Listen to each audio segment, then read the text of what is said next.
When your actions inside or outside the boardroom bring distraction or disrepute, is it time for you to go? We're going to talk with Lucy Marcus about that right now.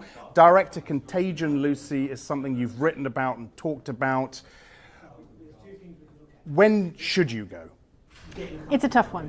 You know, it's becoming more and more of an issue now when we're seeing things like crisis in the banking sector.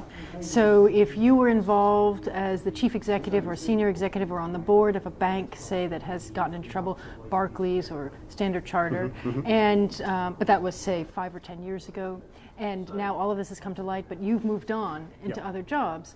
The question is, at one point do you go? Okay, well, let's put you right on the spot then.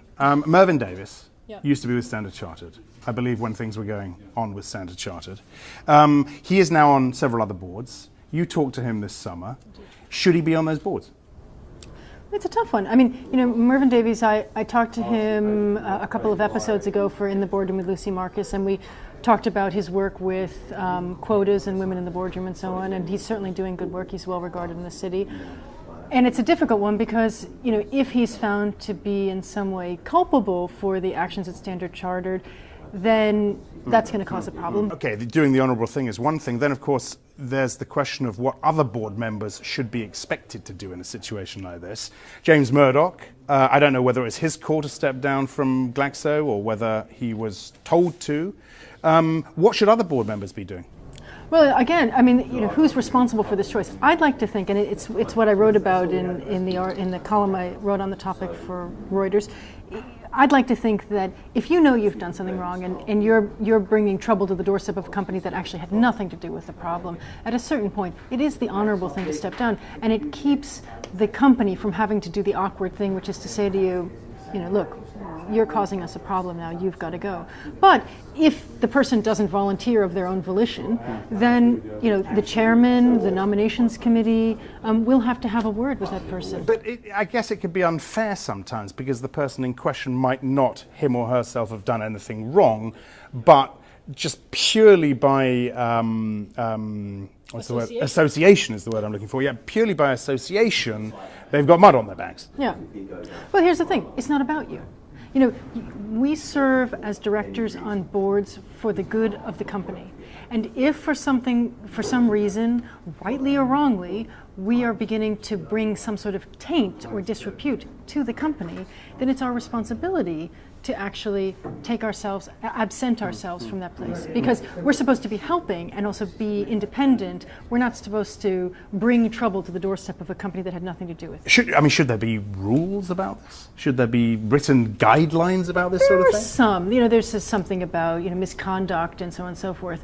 But really it comes down to, I suppose, your conscience. And you know, it's something that happens in the banking industry, and then if somebody from the banking industry is sitting on the boards of pharmaceutical boards or mining boards. All right, let me put you on the spot again. Let's hypothetically, okay? You sit on a number of boards. If you were sitting on a board of a company that did something wrong, and you were on that board, would you consider stepping down from the boards of other companies as a result of that? I think if I did something wrong on the company, not you personally doing something wrong, but the company, someone else, say around that boardroom table, you haven't stepped up and said you've done something wrong. You haven't stepped up and revealed this. I think there's, you know, it depends on the scale. And it depends on what's going on around it.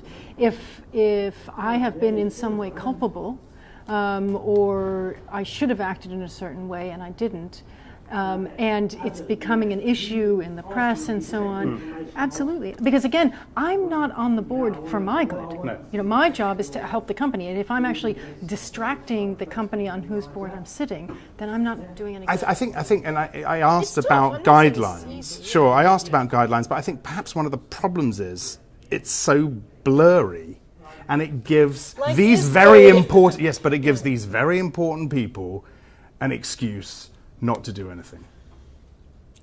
And to get the benefit of the doubt. I'd like to think of it slightly differently.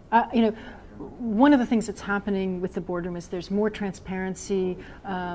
People are looking, the general public, investors are looking more closely at companies. The expectations for the behavior of independent directors is raising over time.